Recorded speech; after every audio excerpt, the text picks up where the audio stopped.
and gentlemen, welcome once again to yet another episode of It's Me Speaking to You. I am, as always, your ever-faithful host, Mr. Jeffrey Wilson, coming to you from the Gateway of the West, St. Louis, Missouri. And, ladies and gentlemen, I have for you a spectacular guest, a good friend of mine, and he is quite the established individual in the world of entertainment and acting. I met this gentleman in the year of 2006. He was here in St. Louis shooting a movie, and I've been fortunate to have been friends with him ever since. He's been all over TV and film, ladies and gentlemen. He's been in Grey's Anatomy, CSI, Criminal Minds, NCIS. He's most notable for a film called Man in the Moon with Reese Witherspoon, and even more notable, he played Randall Pink Floyd in a film called Dazed and Confused. Yeah, ladies and gentlemen, we have Jason London with us today. How are you, my friend? I'm good, brother. How are you? I am very well. And as always, I thank my guest. Thank you so very much for taking the time. I do definitely appreciate it. Good to hear from you. Yeah, good to hear from you too, man. Last time I saw Jay, it was a couple years ago. You were shooting a film here in St. Louis. You have to remind me of the name, but we had a fortunate moment to catch up. That was called Fatal Call. Fatal Call. And Mr. Fatal Call, yeah. Chris Benson, who also, I believe, worked on the first movie, the movie I met you on back in the day. Yeah. If you don't mind, sir, I mean, most people obviously know who you are, but I mean, you have quite a, I mean, you are obviously twin brother Jeremy London. You have quite a deep history in the business. If you don't mind humoring me and the guest, or in our audience, how did you get started in the business, my friend?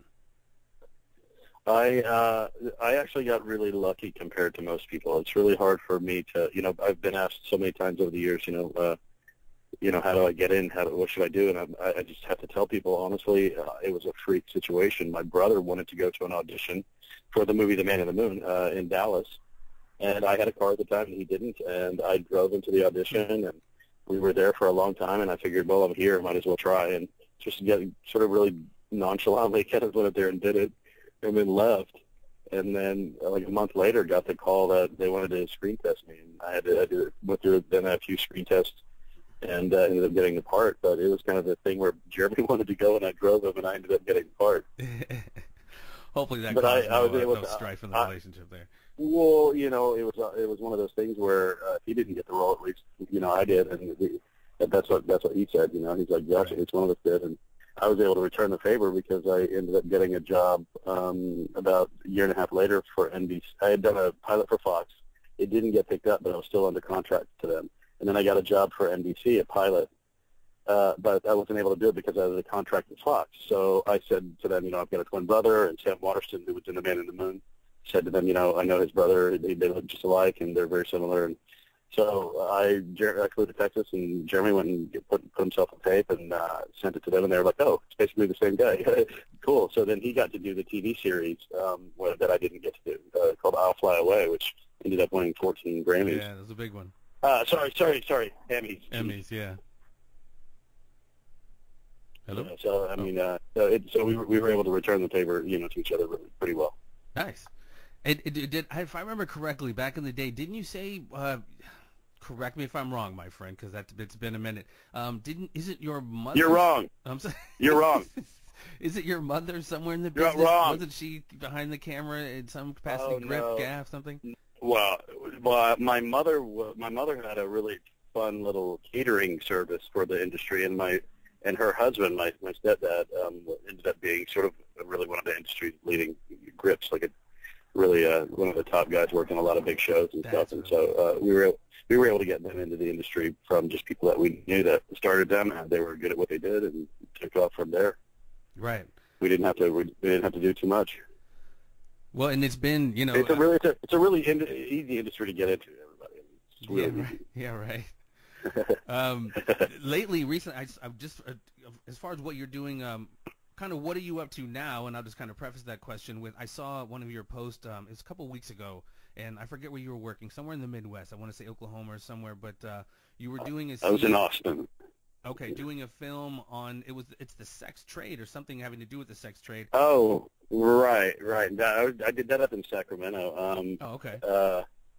Yeah, that it's a movie, called Traffic, and it's about the human trafficking or organizations that run amok, even in the United States, completely off the radar, and they happen right under people's nose, and they have no idea it's even going on. So it's really about it's really a tough movie. I mean, the story itself is kind of hard to believe. It's just that this goes on in the world is something that makes no sense. Yeah. Well, and as a kind of an actor, you were kind of lamenting or just expressing the difficulties of kind of preparing for scenes which require, going to that dark place without getting into kind of your technique. To talk about specifically for that movie, how was that going to that dark place, and kind of what in your methodologies to go there? I had my only goal of the entire thing was to get to know the actress that I had to basically be really aggressive with. My goal was to get to know her 2 months ahead of time and become friends with her and basically like family with her, so that there was a trust, a bond between the two of us before anything like that happened. That was the number one goal. And once that happened, and we were able to, just like a dance, plan out this is going to happen, and this is going to happen, and this is going to happen exactly perfectly. Then at that point, the fact that the trust was there allowed us both to go, to places that you don't want to. I was really glad when the scene was over. Yeah, I can imagine. Well, I mean, and that's really cool on your part, and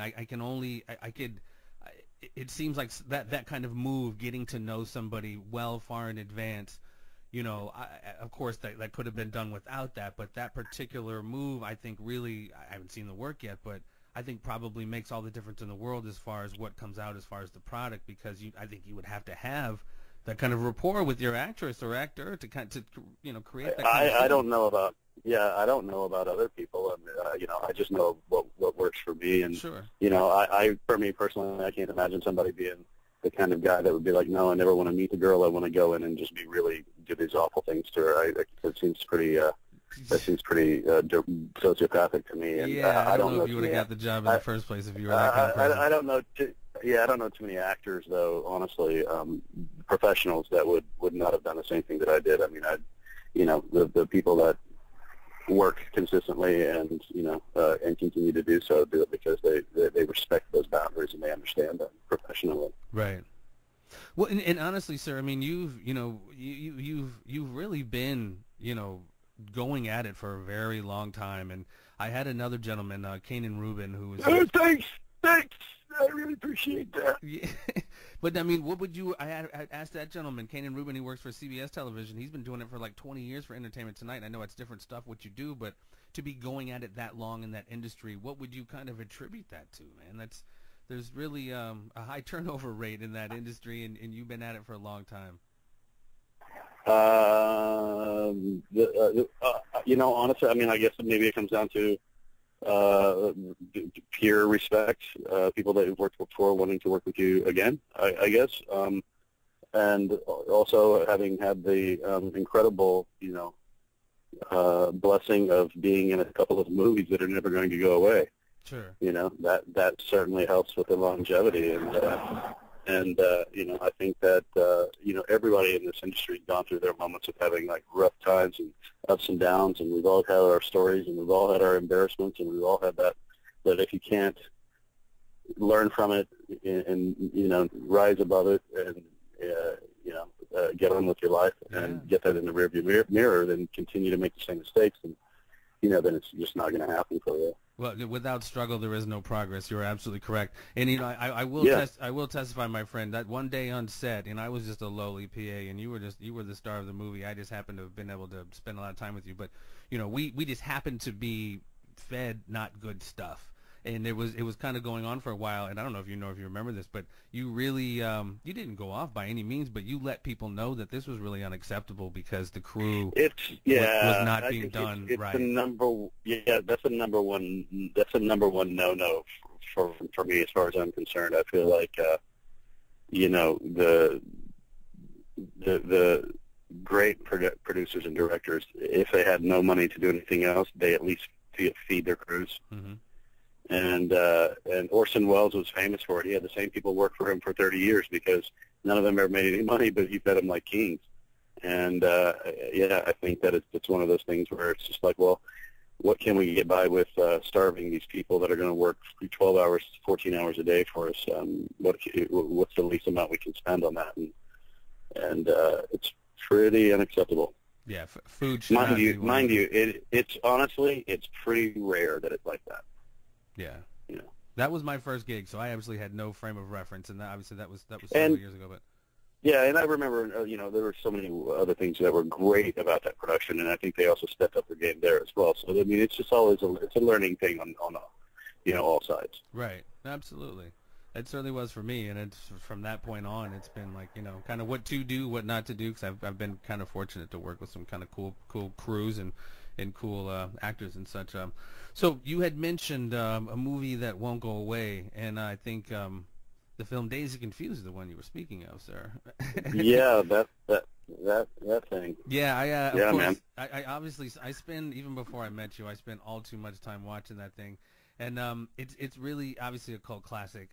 My question, just kind of simply, how did that happen? Did that kind of coincide with your getting into the business, or how far along were you into the business when that? I had already made a few films. I was already starting to work, and I had done 2 movies. I did that first pilot, and then I think I did like a mini series. And I remember I had just moved out to LA, and I decided I'm going to grow my hair out. I'm going to grow it long for the first time. I've never had my hair long. I was always had to have haircuts and crap at home, and so I decided for the first time in my life to grow my hair out. And that was back in the day whenever everybody was smoking pot, and you get introduced to that culture. And sure. Sort of when I first came to LA, it was this beautiful sort of time.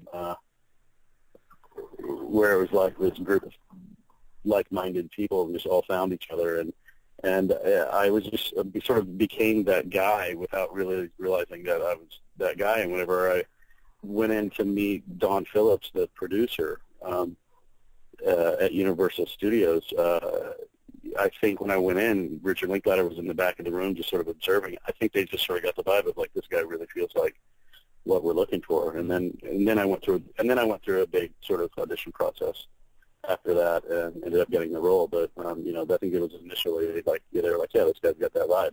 And I wasn't doing it on purpose. I mean, for me, I was stoked. There was a movie about the 70s and smoking weed and stuff like that, because I just really enjoyed all that sort of culture. Great soundtrack. But at the same time, it wasn't something that we actually expected to turn into anything.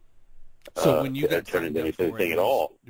So when you started and got signed up for it, even that eclectic cast hadn't quite blown up yet, so no one knew everyone was going to be who they became. So right. You didn't necessarily know at that time it was really something special. We knew that the people that we were looking at in front of us, I think everybody was a little bit in awe of each other.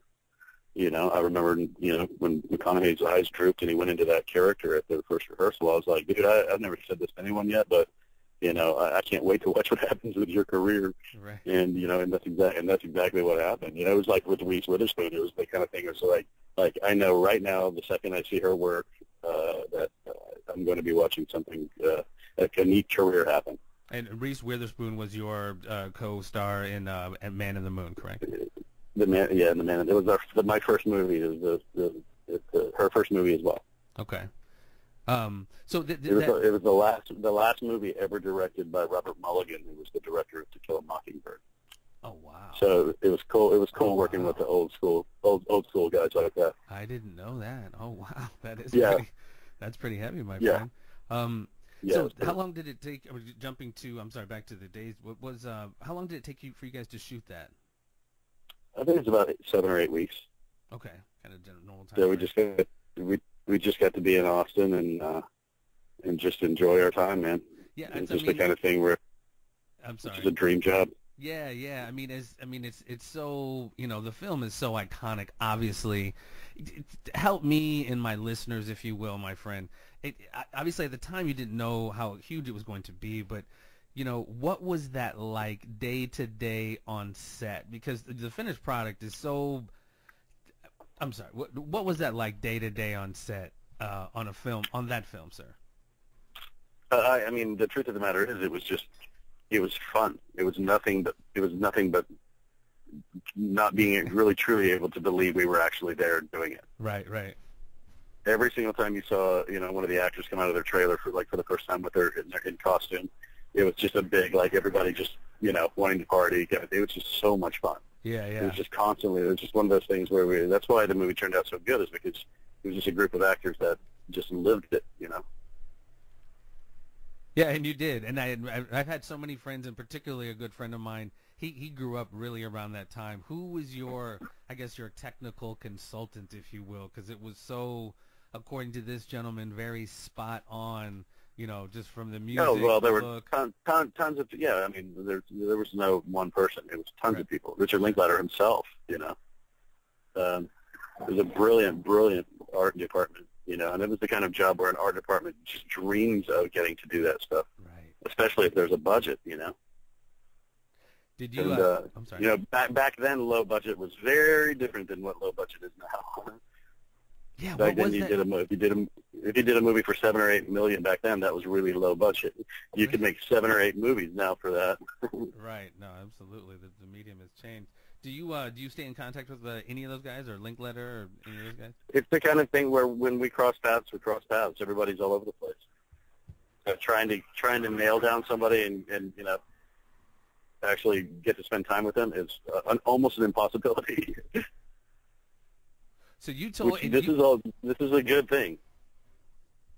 You told me years ago when we met, dude. You had I don't know if you remember this story. You had a computer issue, and you made a troubleshooting call, and you were surprised to hear who was on the other end of the phone. Tell our listeners who that was. Yeah, they transferred me to the final drafts experts, and this voice comes on and is like, hello, this is I'm the technician Wiley. I'm here to help you today. Da, da, da, da. And he looks at the name and he goes, oh, your name's Jason London. He goes, of Jason and Jeremy London? And I go, yeah. He goes, Jason, it's Wiley. It was Wiley Wiggins. He was my Apple tech. Yeah, and he played. He played Mitch. He was the star of the movie. The other star of the movie. Yes.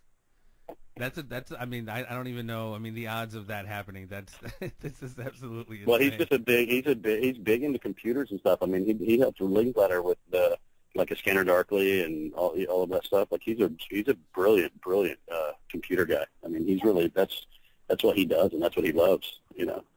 Gaming and all of that stuff, like development. And I could he's see a really that. Smart guy. I could see that out of him. I could totally see that out of him. So, well, that's cool, man. And you guys, I forget when it was. I mean, you guys, back in the day, I forget what it was, the 25th anniversary. You guys had I forget when that was made. And you guys had like a big anniversary party whenever that was, the 25th. Well, we had a 10th and a 20th. Okay. But we had a 10th in Austin. The 20th was in New York City. Oh, nice. Well, like you said, man, that is one that is absolutely never going away, and I watch it all too often. When I locked you in, for sure, I had to throw it on today. Just it's I got to meet my hero Quentin Tarantino, and I went to the Machete premiere and got to go to the green room afterwards. And Rodriguez was there, and standing over in the corner was Tarantino, and my wife was like, "Oh, I know Quentin. We were in Cannes together, and we hung out for a while or whatever." And she goes over, and he goes, "Sophia," and he gives her a big hug, and he looks past her and sees me, and he almost basically pushes her to the side to get to me, and he's like, "Dude, I gotta fucking tell you something." Oh, sorry, I just said a bad word. That's all right. He's like, "Dude, I gotta tell you something." He goes, "Whenever I leave and I go out of the country," he goes, "I take a few things with me." He goes, "But one thing I guarantee you, I take every single time." Is my copy of Dazed Confused, because no matter where I am in the world, I can put that movie on and I'm hanging out with my friends. That's right, dude. I mean, it's a very feel-good movie, my friend. It's just... Yeah. And then proceeded to drink a lot of scotch with him. It was fun. Well, and it was great, and I don't want to blow up your stories that you told me, but you were saying, like, some of your kind of stories, you would hang out with, I think it was Scorsese, you, Julia Roberts... Oh yeah, dude. We can't tell that story. Yeah, all right. Well, one maybe you could tell. They were all at a party and all having a lot of fun, and I thought it was great. Yeah, nothing salacious was going on, folks. It was just his interaction with some pretty huge people because, it just, whatever. It was interesting. But another, not to blow up all the stories you said because it was great hanging out with you, but a night, I don't know if you want to speak on it because you had a party the very night a very iconic actor died back in the day, Mr. River Phoenix. Oh, yeah. Is there any way you're going to speak to that and how that night went and your... Well, no, it was just, he was a dear friend. Like I said, it was during that time. It was just sort of a really magical time, and there was a group of people, a group of all of us that just spent a lot of time together, and he was part of that group that was sort of in and out. He was always working and whatever. And my friends were a lot closer to him than I was, but I kept spending a little bit of time with him. And my brother and I had a big Halloween party, and he and his brother and some other people showed up pretty early on and hung out for a little while, and then we gave him a big hug, and they said, goodbye. And then my brother and I ended up having this pretty epic Halloween party, and the next morning my girlfriend's roommate ran in the room just basically saying, turn on the news, the River passed away last night. And so we had just been with him, and it was sort of the beginning. It's like really like one of those like John Waters movies. It was really like all of the golden time like that was there. Suddenly the reality kicked in of what everybody was living, and no, I wasn't aware of any of the personal issues that he had. Sure. Sunset, boy. Sunset's a fast strip, boy. Sunset is, I came from a small little town, man. I was terrified and always have been terrified of heavy drugs and stuff like that. Thank goodness, I've had my other issues and I've dealt with them, and you get to live a beautiful life now. But man, some people just get trapped by the stuff that you can't shake. Yeah. Well, I mean, I just find it interesting because that, like you said, that really kind of ended a life. And the promise that gentleman had, and I think that probably put a lot of pause, hopefully, in people at the time. But people always are going to do what they're going to do.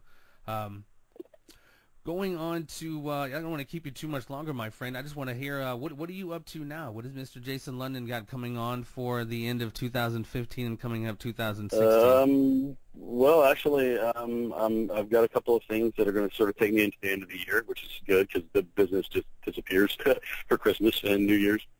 And then, and I've just come off of,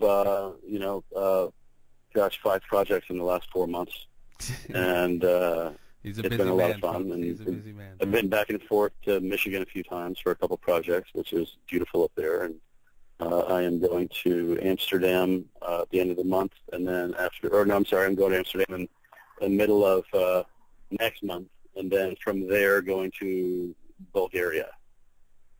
Nice. To do some fun European stuff. Travel. Yeah. European vacation with Jason London. It's been a while. Man. It's one of those things, man. I've been putting it out in the universe now and just praying.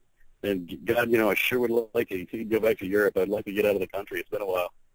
So that all happened. So I'm really thankful. Really happy. I'm always good to hear, that you got stuff locked down as you always do, my friend. You're a very busy man. I'm not going to keep you too much longer. We do have one final segment that we ask our guests to participate in. It is, sir, the Conspiracy Triangle of Doom. It is very simple. Okay, well, but I'm already not wearing any clothes, so if it involves taking my clothes off. Oh, we are shooting way higher than that, my friend. Oh, good. Okay. All right, so it is very simple. 3 Can questions. I keep my clothes off? No, you can absolutely answer this question naked, clothed. It is certainly up to you. Very simply 3 questions. You can say yes, no. You can elaborate if you so choose. It is your God. Question number 1. All right. Do you believe in extraterrestrial intelligence, sir? Yes. The existence of extraterrestrial intelligence, he says yes. Yeah, on some levels. Well, that's all right. Just the existence. Some people don't even, whatever. That's all right. Question number 2. As a man from Texas, do you believe in the official version of the events of November 22nd, 1963, the assassination of President John Fitzgerald Kennedy? I do not. All right. He does not, sir. Folks, I like that. Very concise. No elaboration. Some people like to go off, but I like the yes or no. Answer question. I think that Oliver Stone had it really pretty spot on in the movie. I agree. So I think that's pretty spot on. All right, sir. All right, sir. Question number 3, and I will let you slide, my friend. Do you believe in the official version of the events of September the 11th, 2001? I so desperately want to that my answer is going to be yes. Okay. Okay. It almost seems scary to think otherwise, right? Like, Yeah. Yeah. I think I probably share that opinion with most people. Right. To go down that rabbit hole, if there is one, it would be. Like, I'm not hedging my bets. I'm just saying. No, I feel you. I so feel you. Ladies and gentlemen, this has been Mr. Jason London. Folks, Jason, why don't you let us know where we can find you, any social media, any Twitter, any website, anything? On Twitter, I'm at Jason P. London, and that's really all I'm on. Okay. Cool, man. That's about it. I appreciate you taking the time, my friend. We don't get to speak that often, and I tell you what, man, you're being invaded by aliens, apparently. Yeah, I am. I'm sorry. No, it's all right. Thank you for taking the time, my friend. You've said some really cool words to me, when we've hung out, and they really stuck with me as far as just general life stuff, man. You're a very cool cat, and again, thank you for taking time. And next time you get in town, brother, we hopefully have some movies. That's another thing too, man. I know. I've been complaining to Chris and all those guys there to try to get me back, man. I'm missing St. Louis, man. I want to get back there. I don't know why those film credits got nixed, because after your movie, they brought in that Up in the Air movie, which grossed like $52 million for the state, and then following that, they nixed the tax credits, and I don't get it, because there's just a lot of artists here just waiting to chomp at the bit to get something going. But hopefully we'll get you back here, brother. All right, pal. All right, man. You take care of yourself. Good to hear from you. All right, man. I sure will. All right. That's Jason London, ladies and gentlemen. You guys stay tuned. We got more coming. Thank you for listening to It's Me Speaking to You. Please spread the word and subscribe to the YouTube channel, and stay tuned for more conversations with a variety of guests on a variety of subjects.